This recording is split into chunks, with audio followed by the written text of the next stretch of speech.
സ്വകാര്യ ഭൂമിയിൽ Marayur ചന്ദനമരം നട്ടുവളർത്താൻ tree banking പദ്ധതിയുമായി വനം വകുപ്പ് 15 വർഷം നീണ്ട പദ്ധതിയുടെ ഭാഗമാകാൻ ആഗ്രഹിക്കുന്നവർ വനം വകുപ്പുമായി ഉടമ്പടിയിൽ ഏർപ്പെടണം.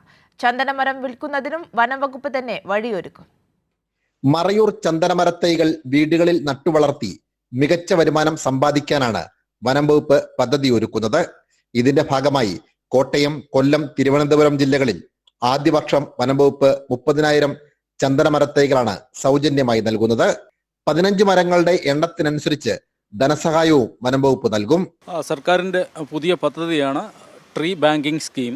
ഇതിൽ കർഷകരുടെ പങ്ക്, ഈ പ്രകൃതി സംരക്ഷിക്കുന്നതിൽ കർഷകരുടെ പങ്കിനുള്ള സർക്കാരിൻ്റെ ഒരു റെക്കഗ്നൈസേഷനാണ് ഈ ഒരു പദ്ധതി. ചന്ദനം മരം വെക്കുവാനുള്ളതാണ്, ചന്ദന വൃക്ഷങ്ങൾ വെക്കുവാനുള്ള പദ്ധതിയാണ് ഉള്ളത്.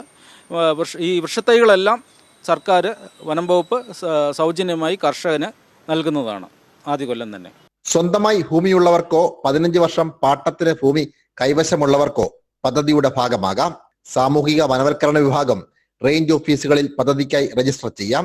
15 വർഷം പൂർത്തിയായ ശേഷം സ്ഥലം ഉടമയ്ക്ക് സാമൂഹിക വനവൽക്കരണ വിഭാഗത്തിന്റെ അനുമതിയോടെ മരങ്ങൾ മുറിച്ചുപയോഗിക്കുകയോ വിൽപ്പന നടത്തുകയോ ചെയ്യാം.